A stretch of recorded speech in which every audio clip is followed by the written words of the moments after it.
Кепсети аспы сылтан ытылдан Бурятия баянна чаһаттан Ты-6-12 танканы улуу күнү баттаха агаллылар. Аллара бестяхтен бо сүдү терили чурапчы таатта военкома Николай Андреев арыллан агалла.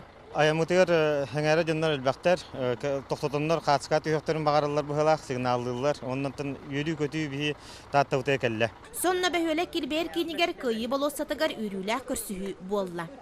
Товарищ глава муниципального образования, танк Т-62 города Улан-Удэ, войсковой части 45-862 прибыл. Таатта бут жонугар хәргәткәр мактанабыт.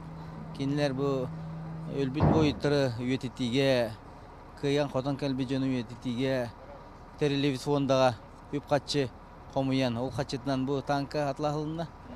Бу войсковой да часкар такателлер, Т-34 осанан билген кихи булбат дилер.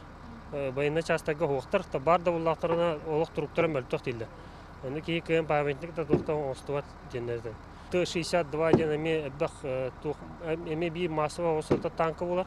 Гымыдын 9 күнүн көрсө кетехилах танка бут аналлах сиригер келбитинен Джон Сереге барата сүргөтө көтөгүллен киһе 11 час дебекке анан менен келен көрдө. Икки соскоттан экрете келди. Танка янтон бу хери ватта хери хаме то главное оружие та буллади.